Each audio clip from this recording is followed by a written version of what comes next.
पूरे माइक नहीं खुले भाई, जयकारा करोगे। अभी आप लोगों ने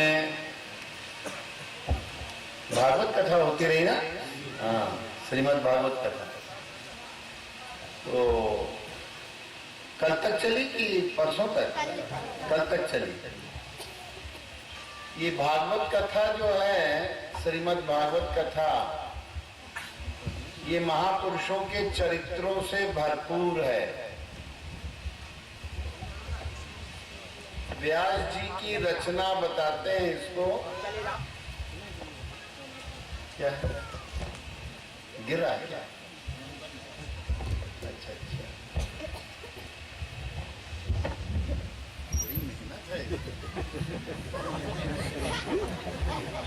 कुछ उड़ा रही है पूरा मुँह में घुसेड़े थे।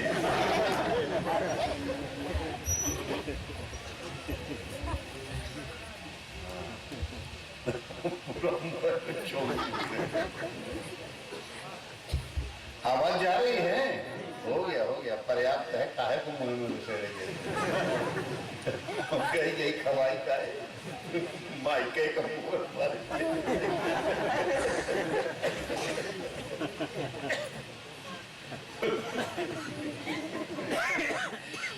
तो ये भागवत कथा जो है, इसको व्यास जी ने इसकी रचना की। व्यास जी ने, वैसे इसको व्यास जी के शिष्य, व्यास जी के पुत्र, मानस पुत्र सुखदेव जी ने इसको जो है राजा परीक्षित के प्रति सुनाया। फिर ये कथा कालांतर में ऐसे ऐसे ऐसे ऐसे ऐसे एक शिष्य परंपरा से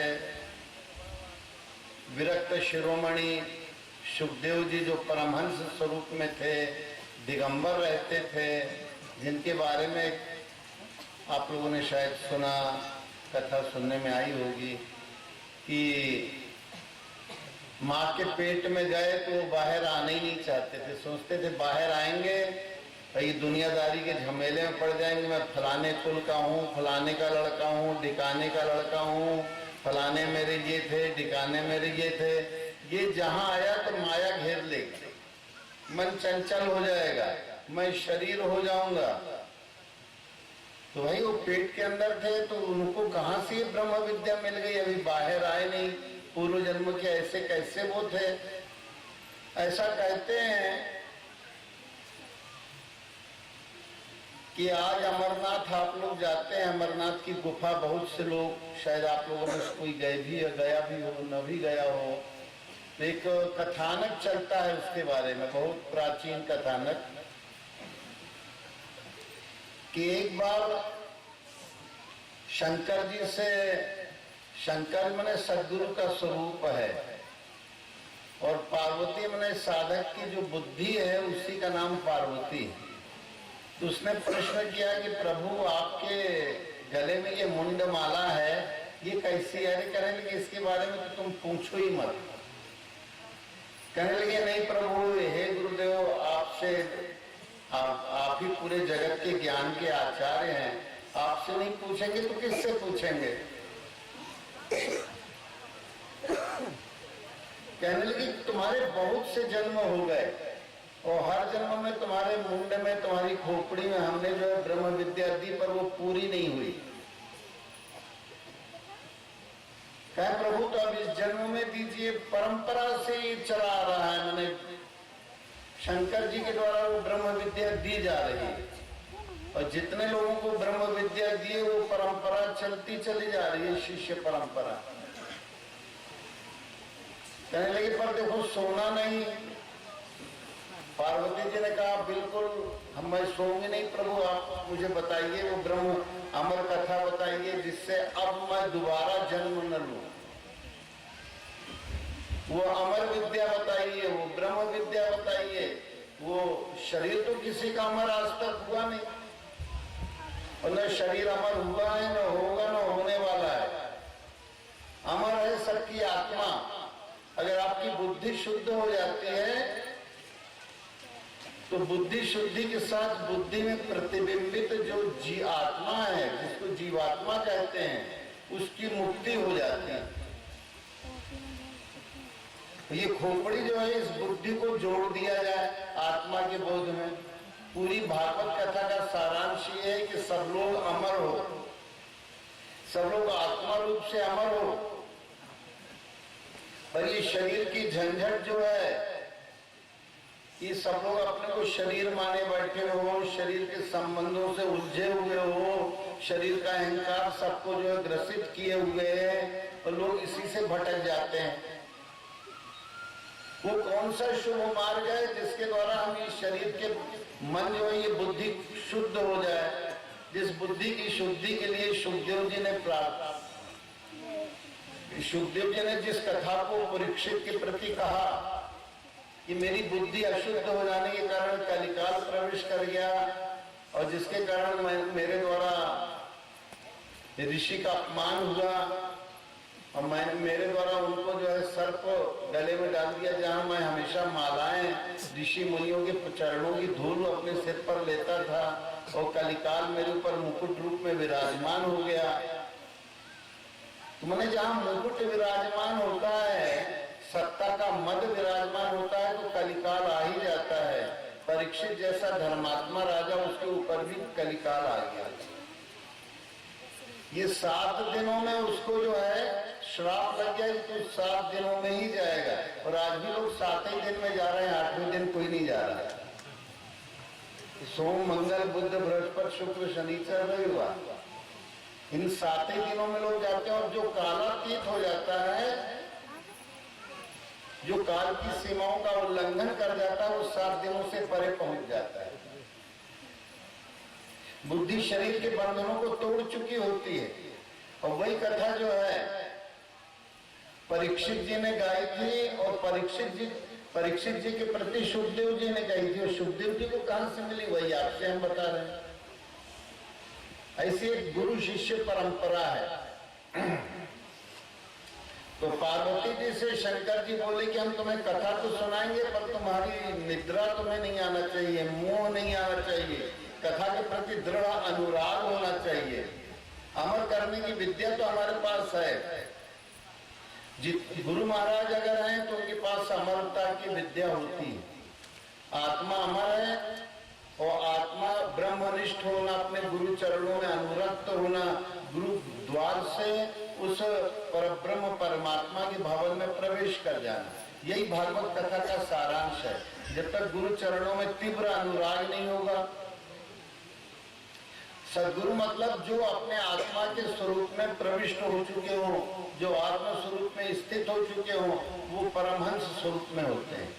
जिनकी बुद्धि आत्मा अनात्मा का विवेक करेगी वो हंस बुद्धि है, और जो बुद्धि पूर्ण रूप से आत्मबोध में स्थित हो गई वो परमहंस बुद्धि है। आत्मस्वरूप में स्थित होना, आत्मस्वरूप के बारे में विवेक करना कि ये सब झूठ है, और हमको जो है सत्य स्वरूप परमात्मा में, तो द्वार केवल पर एक ही है, उस द्वार से प्रवेश करना है। तो वो विद्या शंकर जी गुरुं शंकर रूपिणम वंदे बोधमयं नित्यं गुरुं शंकर रूपिणम यमाश्रितो हि वक्रोपि चंद्र सर्वत्र वंद्यते। तो शंकर जी के द्वारा, शंकर मतलब गुरु स्वरूप माने शंकर, उन्होंने कहा कि ये कथा तो सुना रहे हैं, पर देखो तुम्हारी बुद्धि बोध जागृत रहे, तुम्हारा अपदस्थ न हो जाए तुम्हारी बुद्धि उस कथा के श्रवण से। कथा में स्थित रहे, कथा सन्मुख रहे, तुम्हारे श्रवण जो है एकदम मोहित न हो जाए, कहीं तंद्रा न आ जाए, निद्रा न आ जाए। पार्वती जी का बिल्कुल निद्रा नहीं आएगी, मैं हुकारी भरती रहूंगी, मैं कथा सुन रही हूं। शंकर जी ने अपनी मोहिनी माया चारों तरफ हाथ फैला दी कि कोई भी जीव जंतु जो भी हो, सभी जीव जंतु जो है सो जाएं, और पार्वती जागती रहे। कोई एक जागेगा, सब तो नहीं जागेंगे। तो शंकर जी ने जब यूं हाथ फैलाया, उसी समय जो है कोई तोता था, शुक था, उसका कोई अंडा था, शंकर जी के हाथ फैलाने के बाद वो फूट गया और उसमें से बड़ा पुण्यात्मा, बड़ी कोई पुरानी पुण्यात्मा जो है संतई स्वरूप थी, उस अंडे से पक्षी रूप में वो जीवात्मा जो है प्रकट हुई थी। तो कोई एक कथा सुनेगा, बहुत से नहीं सुन सकते हैं, ये शर्त थी। तो जैसी कथा चालू हुई तो पार्वती वेशधारी जो थी, कोई कथा तो हर जन्म में, हर बार जब शंकर जी सुनाते थे कोई ना कोई तो सुनता था। तो पार्वती जी जो थी वो तो निद्रा में चली गई और सुखदेव जी जो शुक रूप में थे वो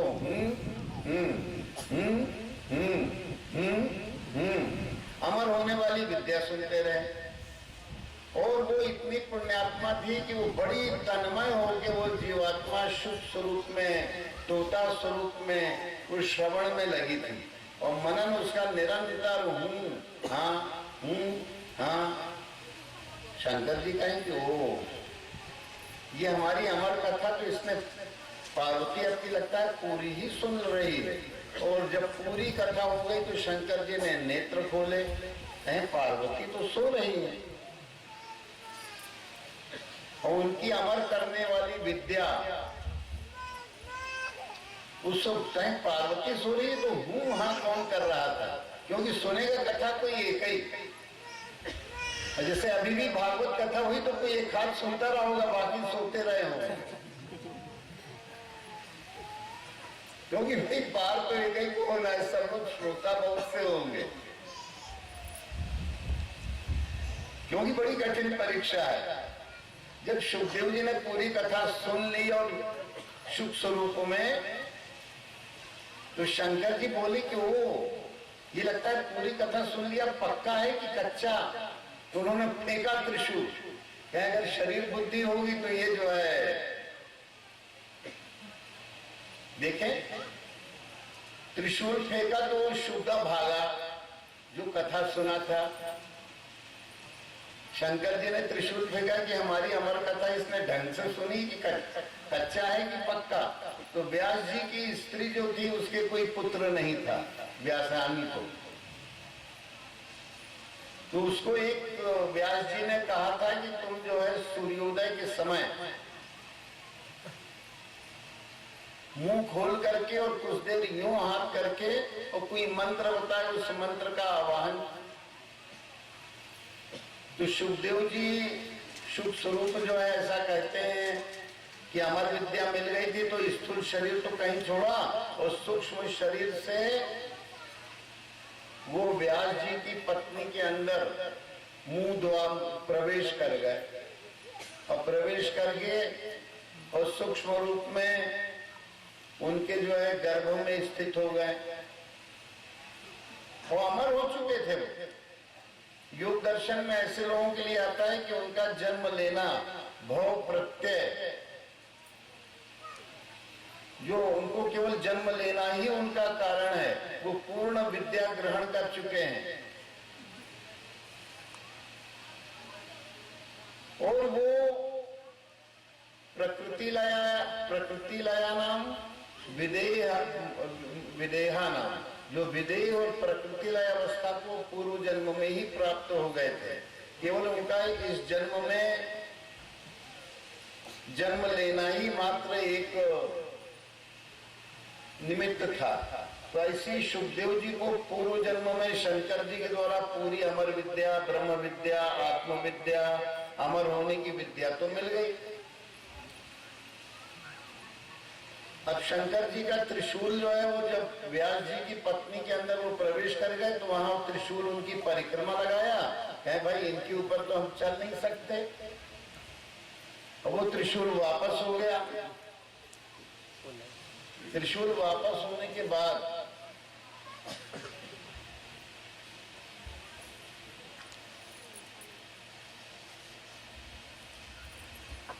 व्यास जी को सुखदेव जी, व्यास जी के व्यासाणी बहुत खुश कि मेरे पेट में जो है वो दिव्य आत्मा प्रवेश कर चुकी है कोई शुद्ध रूप में घुसते तो शुद्ध ही पैदा होते, शुद्ध थोड़ी पैदा हुए, सूक्ष्म रूप में। उन्होंने कहा कि अब वो ये सूक्ष्म शरीर को त्याग करके और वो सूक्ष्म शरीर में प्रवेश कर गए। श्रवण कर लिया उन्होंने पूरी कथा,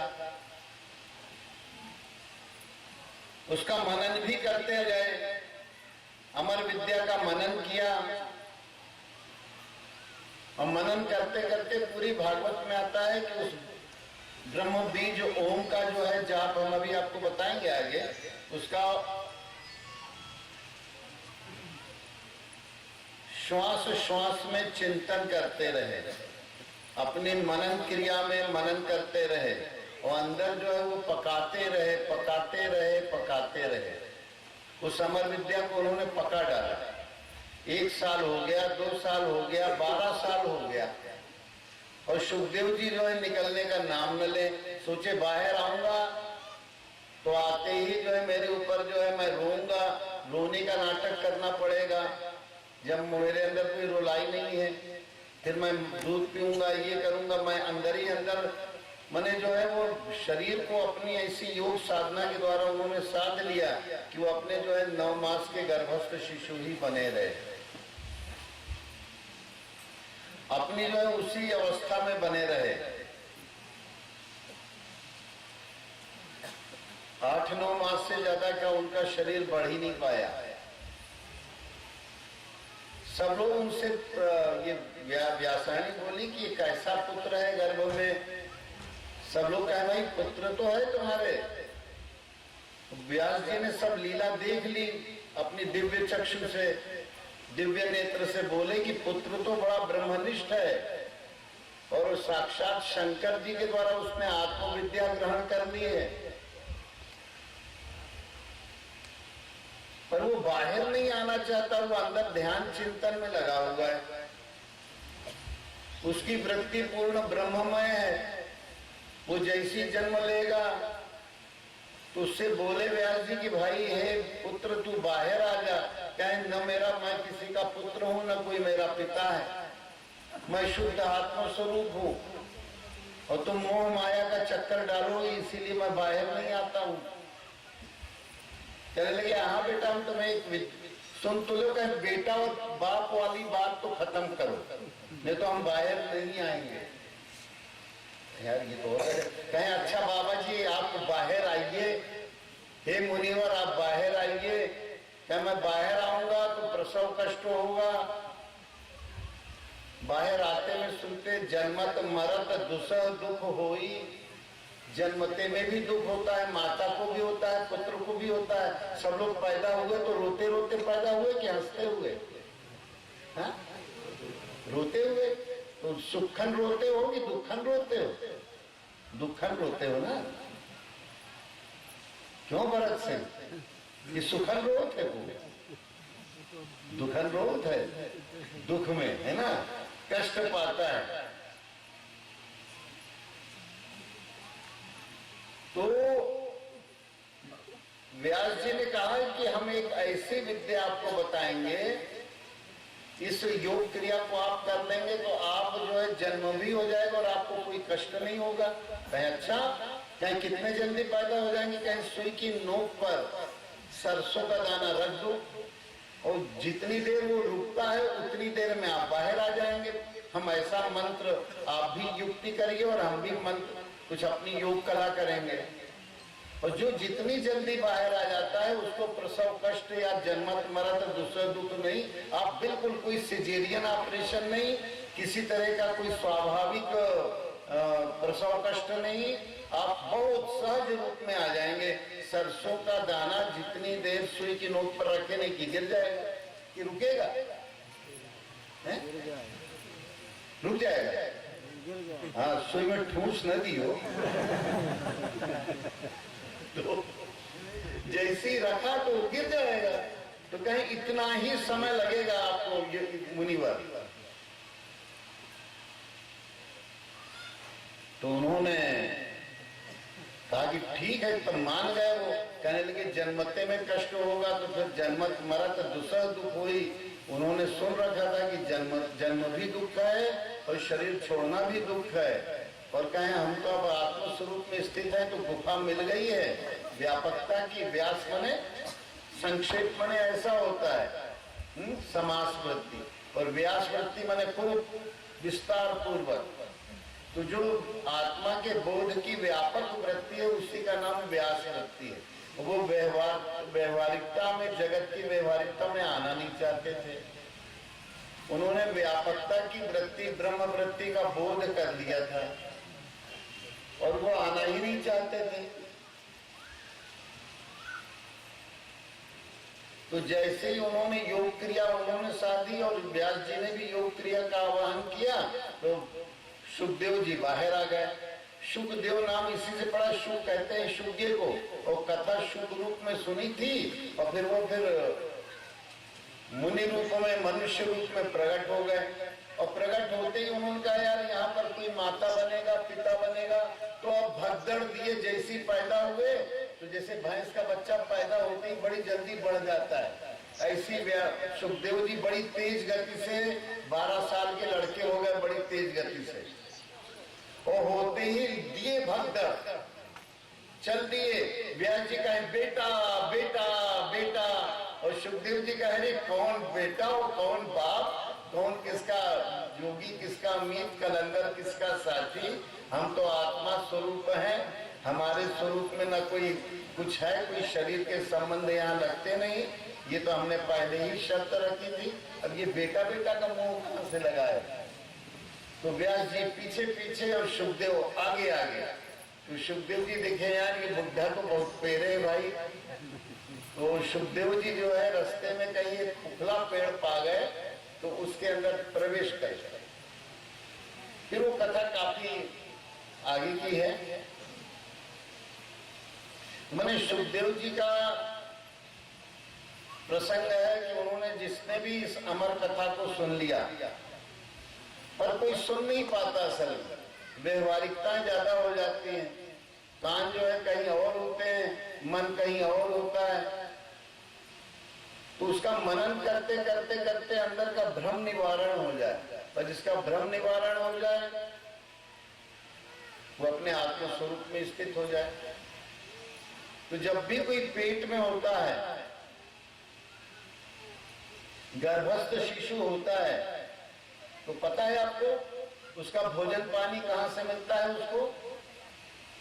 उसका मुंह भी बंद रहता है, आंखें भी बंद होती हैं, न तो नाक से वो श्वास ले सकता है, न मुंह से खा सकता है, न कान भी सब पूरे बंद रहते हैं, हाथ पांव बिल्कुल ऐसे। एक कोश रहता है, झिल्ली रहती है, उसमें वो जीवात्मा जो है अपना गोल गोल माँ के पेट में घूमता रहता है। ये तो कहने की एक बातें है कि उल्टा टंगा रहता है, उल्टा नहीं टंगा रहता कोई जीव गर्भ में।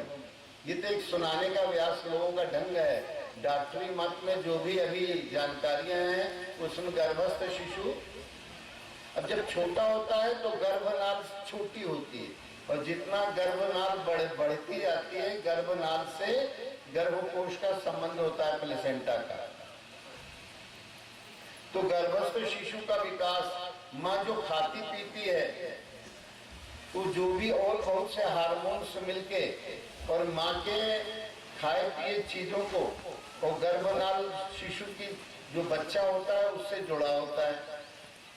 और जब बिल्कुल छोटा होता है, बिल्कुल कण मात्र, कोई आकार नहीं होता, तब भी माँ वो नाभि जो है उसके अंदर बन जाती है। जैसे हर कोई गेहूं का बीज उठाओगे तो उसके अंदर जो है एक छोटा अथुआ होता है ना, अब लगा दो बो दो तो उसमें से एक नीचे चढ़ जाती है और एक ऊपर निकलता है तना। अंकुर, प्रांकुर, मूलांकुर और प्रांकुर। इसी तरह ये माँ जो भी भोजन पानी करती है, वो माँ के पेट से वो बालक को जो है नाभि नाल के द्वारा वो सब चीज, श्वास भी जाती है, भोजन भी जाता है, पानी भी जाता है, भोजन पानी का मिश्रण। और बालक का विकास जब एक कोशीय होता है, बीजांड होता है, तभी से विकास होना चालू होता है। हड्डी बनती है, शरीर के अंदर मेरुदंड बनता है, मस्तिष्क बनता है, हाथ पैर बनते हैं, हृदय बनता है। तो हृदय करीब 7वें हफ्ते में बनता है, 7वें 8वें हफ्ते में। तब तक तो जो है रक्त प्रवाह पूरा माँ के ही आहार से उसका चलता रहता है। श्वास भी उसको मिलती है, ऑक्सीजन नहीं मिलेगी तो उसको जल जीवन उसके अंदर जो है प्राण संचार नहीं होंगे। तो होते होते होते होते होते होते वो 8 महीने 9 महीने का होता है तो थोड़ी आंखें बीच बीच में खोलने लगता है, पर वो मुंह नहीं खोल सकता है, नाक नहीं खुलती है। आप लोगों को जान के आश्चर्य होगा, ऐसा नहीं होता जैसा कहते हैं कि उल्टा टंगा रहता है। ये तो एक कहने की बातें हैं। आजकल के विज्ञान से पूरा एक्सरे के द्वारा, अन्य विधियों के द्वारा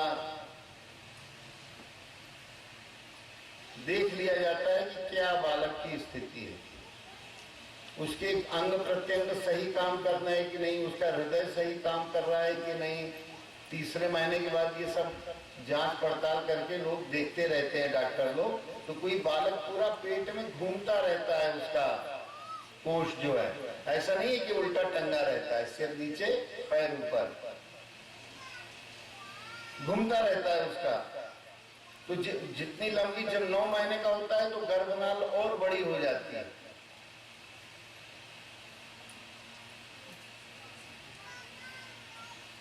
ये बालक जब बाहर आता है, उसकी नाभि नाल काटी जाती है तो मां से मिलने वाला भोजन पानी बंद हो जाता है। अब वो बालक रोता क्यों है? क्योंकि उसको न तो श्वास ले सकता था और न आहार कोई उसको मिल पा रहा है। और जब ऑक्सीजन नहीं मिलेगी तो कितनी देर जिएगा? मिनट 2 मिनट में उसका जीवन लीला पूरी हो जाएगी। तो जैसे ही वो पहली बार प्रकृति उसको रुलाती है, वेदना होती है उसको कि ना मुझे श्वास मिल रही, ना भोजन मिल रहा, तो बड़ी तेज गति से रोदन करता है, रोता है। और उस रोने के कारण उसकी श्वास चालू हो जाती है और इधर उसको भूख भी लगाती है।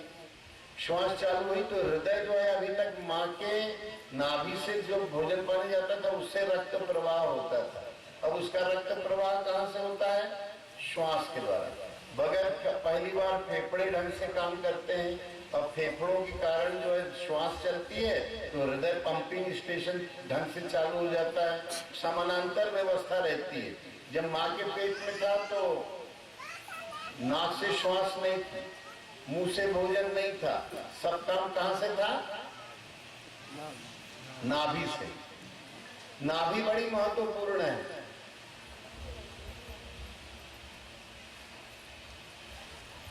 तो आप लोगों से बताए थे कि पूरी भागवत में जो बीज मंत्र है उसको कैसे जाना जाए। भागवत में कई जगह उसका उल्लेख है। और भागवत क्यों लिखना पड़ा व्यास जी को? उन्होंने पूरी जो है उपनिषद, वेदों का अलग अलग विभाग किया, उपनिषद का संग्रहण किया। महाभारत जो विश्व के इतिहास का बहुत से पुराणों की भी रचना ऐसे बताते हैं व्यास जी के द्वारा हुई। भागवत पुराण तो नहीं रचा गया था कहते हैं। और महाभारत की रचना की तो भी उनको तृप्ति नहीं हो रही थी। आत्मबोधि महापुरुष थे, पर जगत के कल्याण के लिए जो उनको एक ठेका दिया गया था, उस दृष्टि से उनको संतोष नहीं हो रहा था।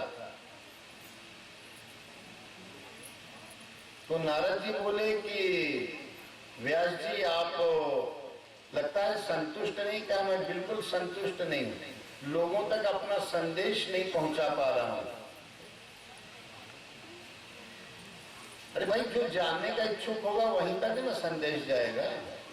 तो कहने लगे, ऐसा कहते हैं वेदों का सार उपनिषद, उपनिषद का सार गीता। और गीता एक बहुत छोटी सी पुस्तक है, 700 श्लोक। उस गीता से बढ़कर कोई ज्ञान नहीं है। पर उस ज्ञान को उपलब्ध चरित्र वाले महापुरुष जो हैं, उनके चरित्र कैसे होते हैं ये महाभागवत में ऐसे बहुत से चरित्र है। गीता में कोई चरित्र का वर्णन नहीं है। थोड़ा आया जनकादया, जनक आदि का हमने जनक ने जो पूर्व के थे और ऋषि हुए, गुरुजन हुए, उनका वर्णन आता है कि पूर्व के लोगों ने भी इसी तरह आत्म कल्याण का मार्ग पकड़ा और उसको उसके ऊपर स्थित हुए, और तुम भी स्थित हो अर्जुन। पर कोई महापुरुष का चरित्र नहीं, क्योंकि कुल 700 श्लोक की गीता है, और उसको रचने के बाद भी व्यास जी को पूर्ण बोध नहीं हो रहा था कि हम इसके द्वारा लोगों तक हम अपना संदेश पहुंचा सकते हैं। तो उन्होंने कथा गुंफित करके, इतिहास चरित्रों को वर्णन करके कि जो भी चरित्र भगवान को प्राप्त हुए उनको उन्होंने जो है संग्रहित किया।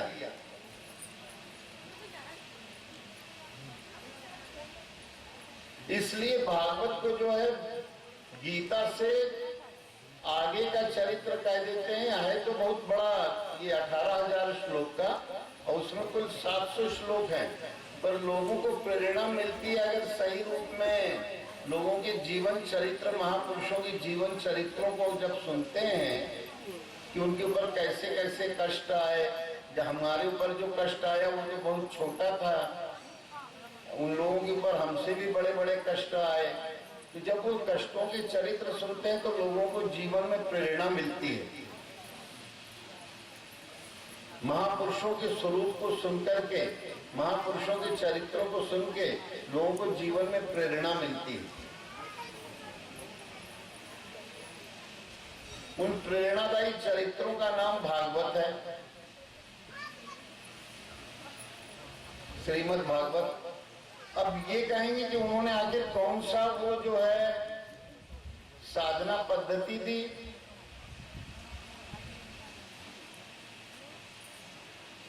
क्योंकि पूर्व जन्म की कथाएं भी हैं और भविष्य में कौन कौन होंगे इसका भी वर्णन है। आपके कुसमे में भी बताते हैं, ये जो मंदिर बना है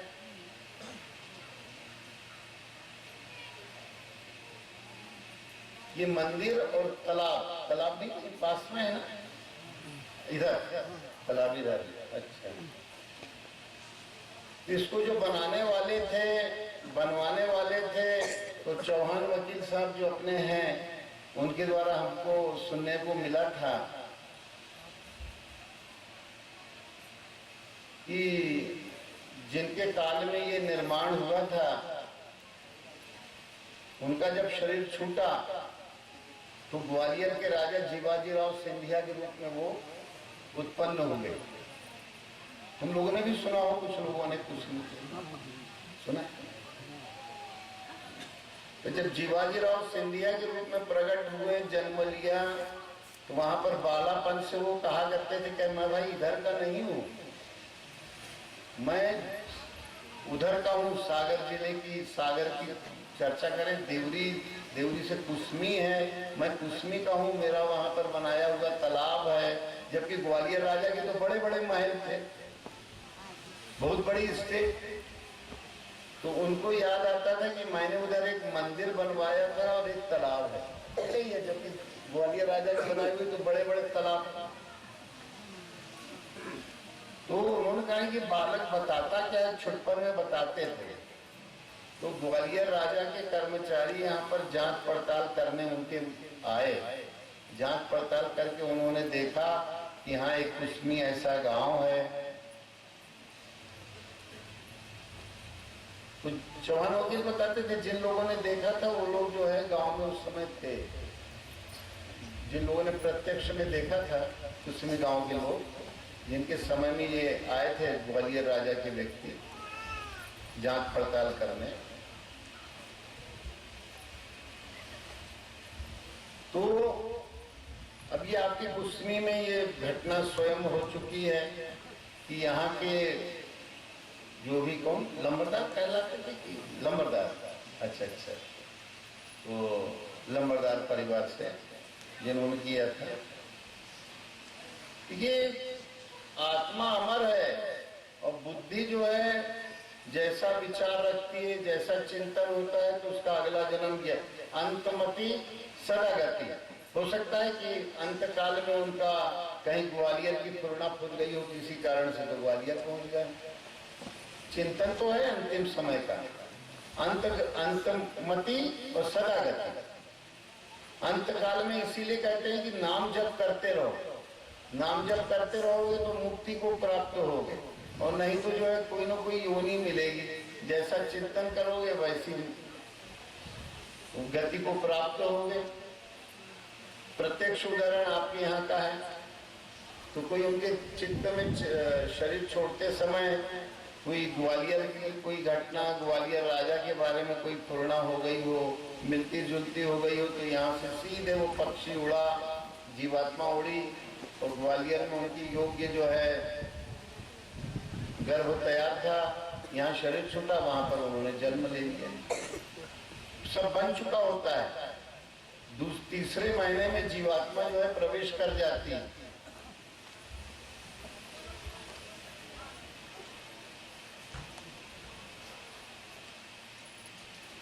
तो इस तरह से वो कौन सा नाम है जिसको जपने के बाद आप भ्रमित नहीं होंगे, वो कौन सा नाम है, उस नाम को कैसे जाना जाए जिसके बाद जन्म मरण का ये संताप ही नष्ट हो जाए। भागवत में है, पर कथाओं के जाल में, कथाओं के द्वारा ढक जाती है वो मूल कथा, तो उसका पता ही नहीं लग पाता कि वो है क्या। आप सब लोगों को नाभि में जो कुल कुंडलनी सो रही है, प्रत्यक्ष चेतना अंतर चेतना सो रही है, उसका कैसे जागरण हो, वो कौन सा नाम है जिसको जपने के बाद, जिसके आगे कोई नाम ही नहीं है। परमात्मा का आदि नाम, सार नाम, सत्य नाम कौन सा है, और जब तक उसको नहीं जानेंगे तब तक ये हर जगह, गंगा किनारे जाओ तो गंगादास, जमुना किनारे जाओ तो जमुनादास, शंकर जी के यहाँ गए तो जय बोले शंकर, राम जी दरबार में गए तो जय राम। ये सब देवी देवता ये जितने हैं, इन सबको भगवान तो एक ही है, कोई ऐसे बहुत से बटे हुए थोड़ी हैं कि मस्जिद के सामने गए तो कोई एक अल्लाह मियाँ खड़े हो गए, चर्च के सामने गए तो कोई यीशु परमात्मा का पुत्र खड़ा हो गया, कोई राम दरबार में गए, ऐसे कहीं कोई ऐसे भेदभाव नहीं है। परमात्मा केवल एक है और उसमें प्रवेश करने का मार्ग केवल एक, वो गुरु का द्वार है। और वो नाम कौन सा है, वो ज्ञान कौन सा है, अनुभव जो महापुरुषों का है वो इतना है। वो रामायण में, रामचरितमानस में बहुत सरल युक्ति से संस्कृत में कहा गया, ब्रह्म सत्यम जगन मिथ्या। उसी को गोस्वामी ने कहा कि उमा कहूं मैं अनुभव अपना, अमर विद्या का सारांश है। उमा कहूं मैं अनुभव अपना, सत हरि भजन जगत सब सपना। ये जो कुछ भी है, जब से जन्म लिया है तब से अभी तक जो आपका जीवन बीता, सपने जैसा बीत रहा है।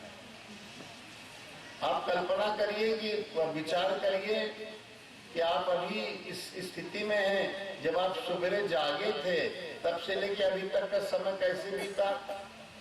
अगर आप उसके बारे में विचार करने लगेंगे तो लगेगा सपने जैसा बीत गया।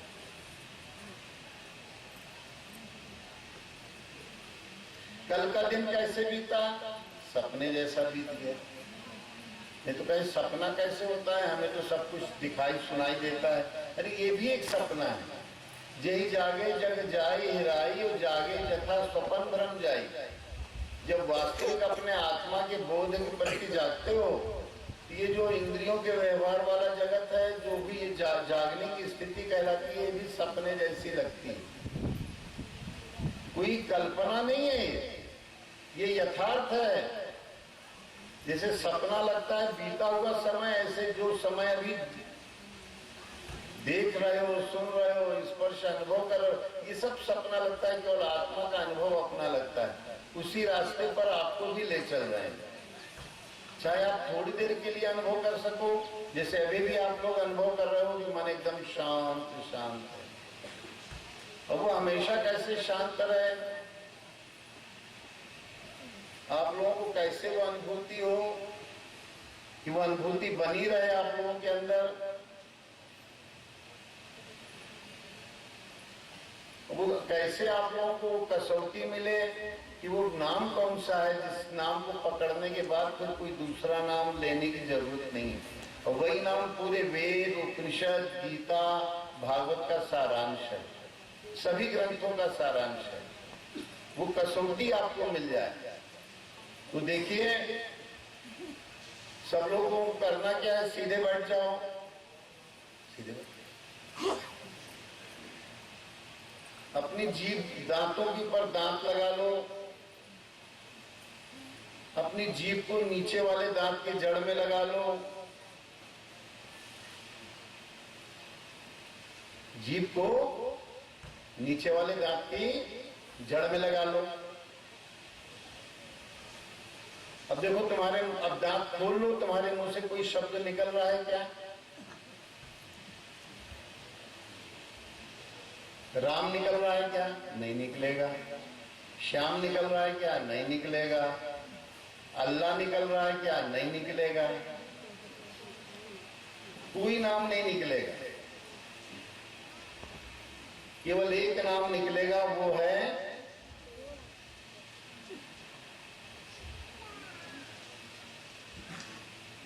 कोई नाम निकल रहा है क्या? केवल एक ही नाम निकलेगा, दूसरा निकलेगा ही नहीं।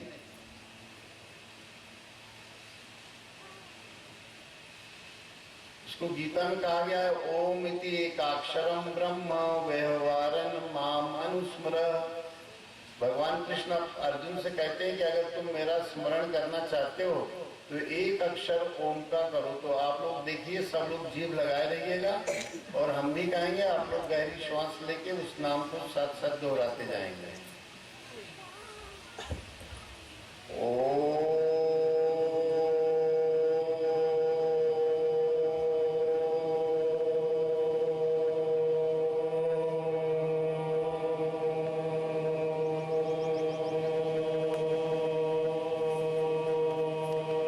भगवान के चरणों में अनुपम प्रेम होना,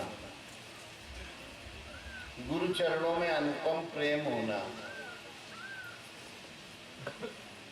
और परमात्मा का पवित्र नाम यही है, वेद्यम पवित्र मोकार रिक्साम यजुरेवच। वो पवित्र नाम केवल 150 नहीं है। आज तक कान फूंक के किसी को नाम नहीं दिया गया, कहीं किसी भागवत में वर्णन नहीं है, न रामायण में वर्णन है, न गीता में वर्णन है, न वेदों में वर्णन है। कान को नहीं फूंका जाता। कान का क्या फूंका जाता है? मैल। और कान का मैल क्या है? कुछ सुनो और कोई तुम्हारी बड़वाई बता दे, जितने विज्ञापन है वो तुमको बताएंगे, ऐसा कर लोगे तो ऐसा हो जाएगा, ऐसा कर लोगे तो ऐसा हो जाएगा, और एक दो के 20 हो जाएंगे, 20 के 2000 हो जाएंगे, 2000 के 2 लाख हो जाएंगे। ऐसे ही कोई भ्रमात्मक लोगों में डालने वाली, बुद्धि को मोहित करने वाली बातें होती हैं, और जीव उस जाल में फंस जाता है। ये कान का मैल है, कितनी भी कोई बड़वाई करे उसमें फूलो मत, उसमें रास्ता मत चलो, क्योंकि लोगों के चरित्र सुन सुन करके ही गड़बड़ा जाते हैं, बुद्धि छली जाती है उनकी। जो सुना बुद्धि कच्ची हुई, सत्संग वाली बुद्धि नहीं हुई, नाम जप वाली बुद्धि नहीं हुई, सही बोध पाने वाली बुद्धि नहीं हुई, तो भ्रमित हो जाएगी। और सुनी सुनाई बातों के आधार से कोई बड़ी जल्दी अगर भटक जाए, अपने अंदर कसौटी रखो, ओम नाम की कसौटी रखो, भगवान के नाम की कसौटी रखो, इस नाम के द्वारा अपनी भ्रमों को काट डालो।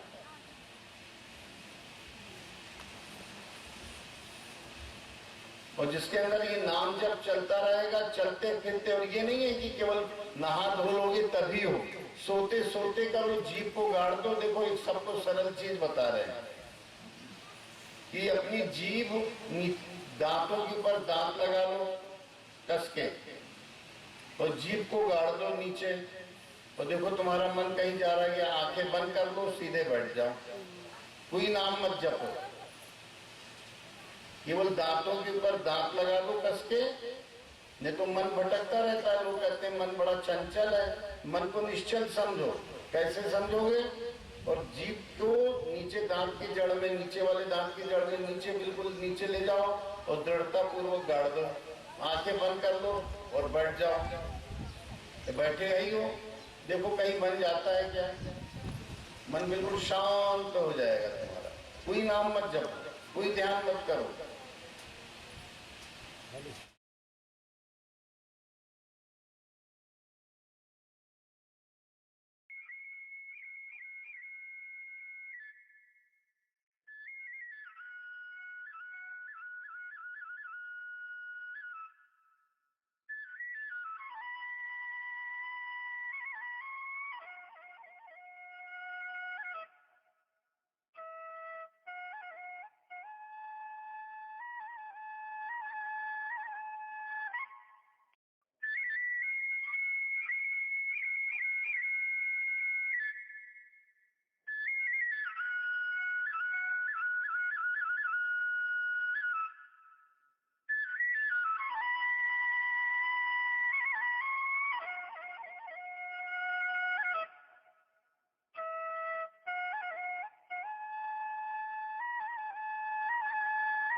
जीभ ढीली मत करना और दांत भी ढीले मत करो।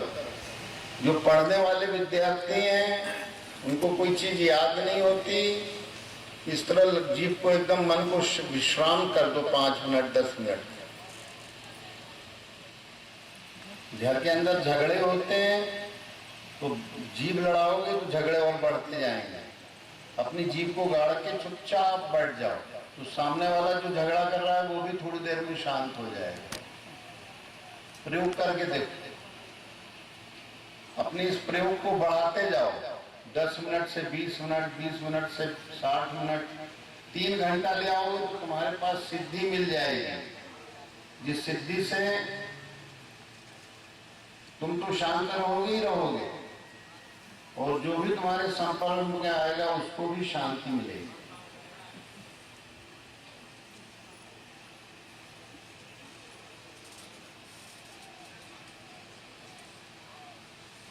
इस स्थिति में अगर तुम्हारे मन में कुछ आएगा भी तो ओम के अतिरिक्त तो कोई दूसरी चीज नहीं आ पाएगी।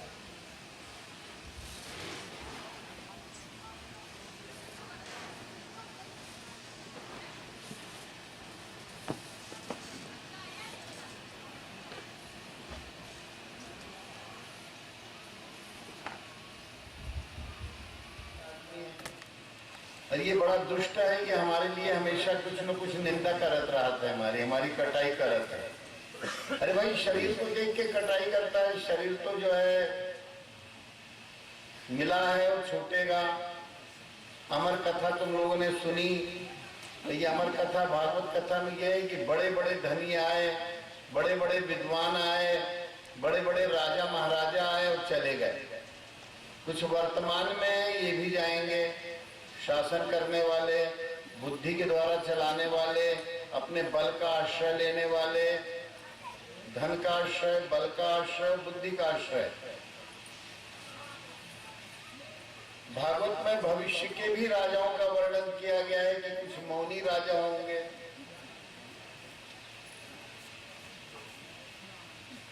माने राष्ट्रपति हमारे देश का जो है मौनी ही राजा कहलाता है। जो कुछ करना कराना है प्रधानमंत्री करता है।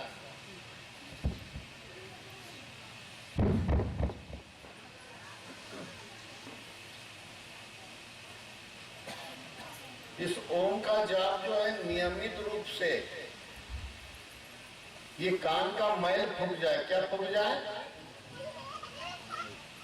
मैल। कान कभी फूकता नहीं है किसी का। लोग सोचते हैं कान फुकवा लो। अरे भाई कान का फूक कहां से फूक जाएगा? कान का क्या फूकवाना है आपको? मैल। और कान का मैल क्या होता है? राग द्वेष। मन मोहित हो जाता है, तुम्हारे अनुकूल बातें सुनी तो उससे राग, उससे लगाव कर लिया। प्रतिकूल बातें सुनी तो तुम्हारा मन जो है दोष दर्शन करने लगा। दोनों तरह की बातों से मुक्त हो जाओ। तुम्हारी बुद्धि जो है भक्ति में बिल्कुल लीन हो जाए। और भक्ति में बुद्धि का लीन होना बगैर बीज मंत्र जो है ओम नाम की नहीं हो सकती।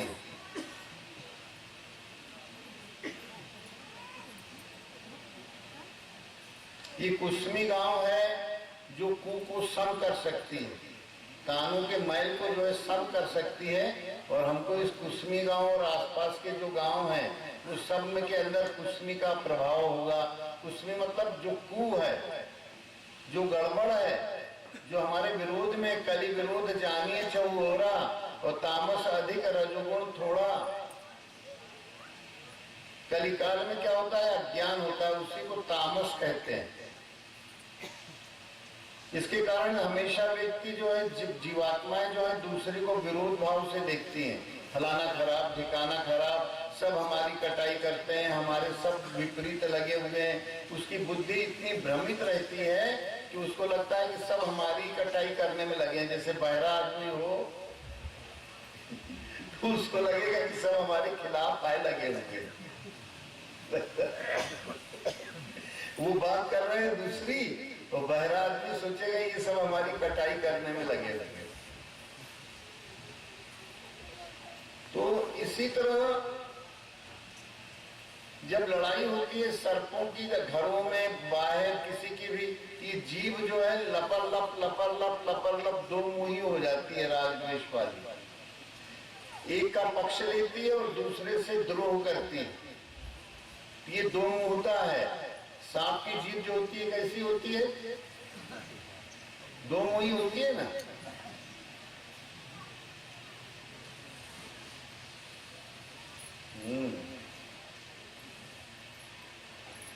आज भंडारा भी है ना, तो पंगत कै बजे से है? अच्छा यहाँ से चले। अरे तो भाई सब लोगों के अंदर जो है भंडारे का भी कार्यक्रम है, हैं? अच्छा आज थोड़ा हम लोग चले भी। 4 बज गए, 4:30। हाँ, तब तो भंडारे का कार्यक्रम ही। तो सब लोग अपने अंदर कान का मैल फूक जाए तो तुम लोगों को दृढ़ कान का मैल नहीं फूकेगा तो मधु और कैटर नाम के 2 राक्षस तैयार हो जाएंगे। इन राक्षसों के तैयार होने पर ये को सम करने की जुक्ति कुसमी गांव जो है तभी जो है सार्थक कहलाएगा। इस गांव का भाव प्रेम, इस गांव के स्वागत सत्कार और इस विधि को देखकर हमको लगा कि ये गांव जो है ये कुसमी गांव को सम ही कर देगा। कुसमी मतलब को समत्व की स्थिति में ले आएगा। कान का मैल इनका बिल्कुल फूक ही जाएगा। और ये जहाँ ओम नाम का जो है कुसमी का मतलब जितने भी जो भी जहाँ रह रहे हैं वो कुसमी ही गांव में रह रहे हैं। अगर सत्संग पा गए तो उनका कू जो है, उनके अंदर की जो गड़बड़ी है, उनके अंदर का जो कलिकाल है वो पूरा समता को प्राप्त हो जाएगा। इस शुभेच्छा शुभ आशीर्वाद के साथ जो भी लोग आए हुए हो, आप लोगों का भाव अतिरेक देख करके हमें बड़ी प्रसन्नता हुई। और आप लोग अपने बुद्धि को आत्मा के बोध में लगाकर और दिन पर दिन दूनी रात चौगुनी इस साधन पथ में कल्याण को प्राप्त हो। भागवत कथा का प्रसाद, आत्मा की अमरता सबको मिले। और सब लोग अभी भंडारा प्रसाद पाओगे ही। कहाँ पर प्रसाद? यही व्यवस्था यही होगा भंडारे का। बोलो सतगुरुदेव की। थोड़ा बेईमानी से बोले हो कि भाई थोड़ा ईमानदारी से कहना है।